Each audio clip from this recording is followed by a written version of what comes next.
Today we're going to start by chopping up some fresh vegetables. I've got potato, I've got this beautiful red pepper, I've got a couple of white onions, which I love.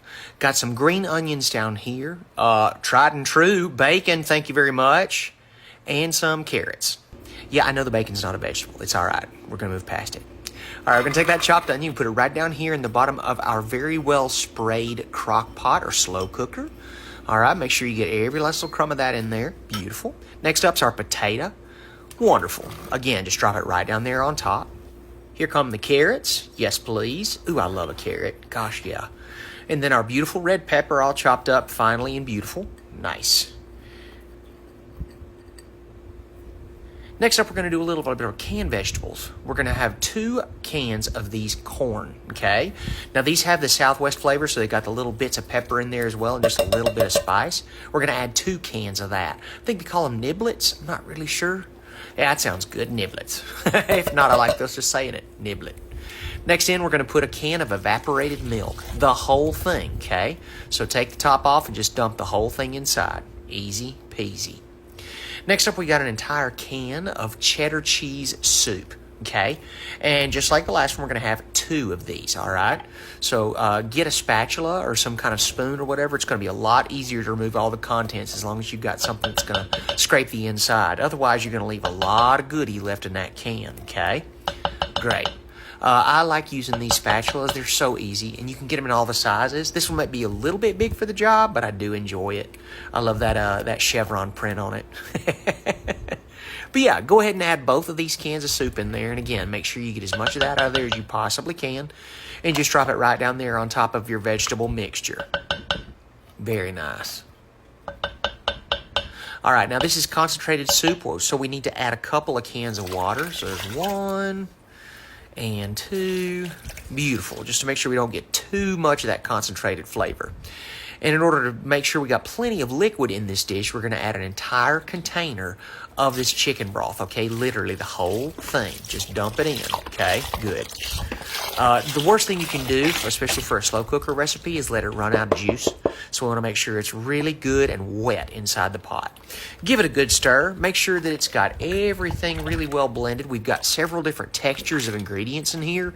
So we want to make sure that we've got all the liquid in there. We want to make sure that all of our solids are really well mixed. Because y'all know me, I love getting a bite that is fully proportioned with all of the ingredients we got in there. If you take a bite of something and it ain't got everything in it, well, that don't make me real happy at all. Next, we're going to start with some spices. First, we got this beautiful rub that I put in literally almost everything that I ever try cooking in this here kitchen. Love it. Yes, please. Then a little bit of onion powder, not the salt. Y'all been hollering at me about all the sodium in the onion salt. No problem. We got that sorted. This is the powder, just like you told me to. Same with the garlic powder. Again, all the flavor, not nearly as much of the sodium. Then we're going to use this cumin.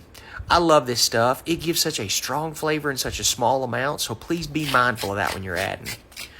Next in, we're just going to grind in some fresh black pepper and just go crazy with it. I love this stuff, so you might as well just keep on grinding until you're ready.